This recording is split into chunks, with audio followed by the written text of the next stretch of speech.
Hi, I'm Laura. I'm a product leader specializing in B2B software, and I want to give a quick download on how to interact and manage long versus short-term stakeholders. Sometimes you're working on an initiative that's only a couple months long, or people are coming in and out of the project just a few weeks at a time, and you don't really get to know them very well. And other times you might be really embedded with stakeholders for a year or longer. So how do you approach them differently? And the answer is you really don't. All stakeholders need and deserve open and transparent communication, trust, respect, all of those great things that make us good product managers and build great relationships with our stakeholders. And that really doesn't change whether they're a stakeholder for a few weeks or a decade. I always advise partnering with everyone, right? Customers, engineers, designers, marketing folks, sales team, customer success, executives, investors, whoever it is, those are all stakeholders, and you should have relationships with all of them. And yeah, sometimes if you only get to know someone for a little bit of time, you're not going to form a super deep rapport and relationship, but you can get to know each other a little bit, learn a little bit about that person's needs and work styles, communication styles, and work with that.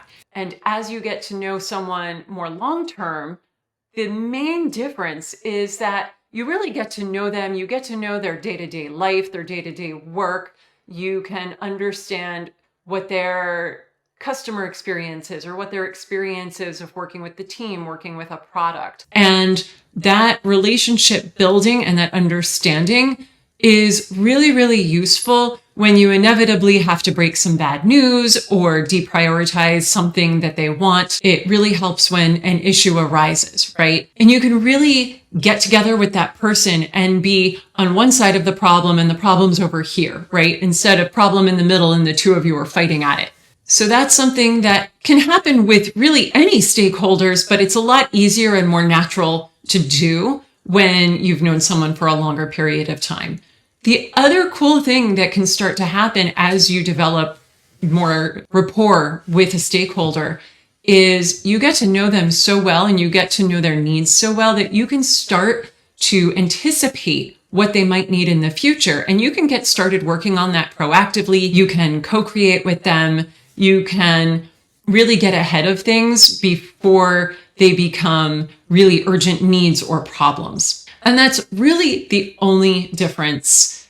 Just remember to maintain lots and lots of communication and form the best relationship that you can, that the situation allows, with all of your stakeholders.